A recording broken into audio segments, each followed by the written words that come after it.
Clearing Up Compression, Part 1, Audio. As many times as I've addressed this issue, it continues to bear repeating. In fact, I suggest you set this tip aside in a place where you'll not lose it and revisit it in a couple of months. What in the world could be worth so much attention? One word: compression. It's such an innocent word. We all know what it means to compress something. It just means squeezing something down so it doesn't take up as much space, or packing more stuff into the same space, the air in a tire. Not difficult at all, right? And that's where the problem starts. Because everyone is familiar with the word in other contexts, it's very easy to make assumptions when the word is used in the context of 1, audio recording, and 2, digital files.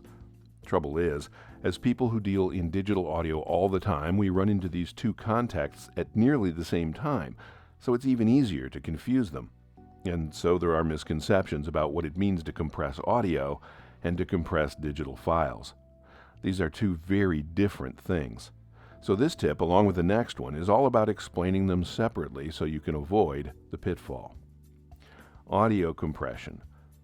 An audio compressor can be either a piece of hardware, a piece of software like the levelator, which compresses as part of its overall processing, or, as in Audacity's case, software like the built-in compressor effect, or any other compressor plugin you might install.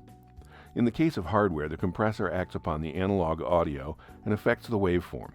In the case of software, the compressor algorithm does some mathematical calculations based on the digital data and affects the waveform that way. I think it helps to know this because once you understand that audio compression can be done entirely outside a computer using analog hardware, it's easier to imagine the difference between it and computer file compression. Put simply, audio compression takes any audio that exceeds a specified amplitude or volume and reduces its amplitude using a specified ratio. This has the overall effect of reducing or compressing the dynamic range of the audio's amplitude. Dynamic range is the difference between the quietest part of the audio and the loudest part. So compression makes the compressed audio sound more like it's all the same volume level. This is very useful. For example, if you've spoken audio in which one voice is very quiet and the other is much louder. Here's an animation of what audio compression looks like. Notice that only the parts of the waveform that have higher amplitude are affected.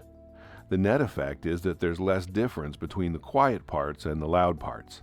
That is, the amplitude's dynamic range has been compressed. The critical thing to understand right now is that this type of compression can be done by digital or analog means and has nothing to do with the file type used to store the waveform, if the waveform is stored in a file at all.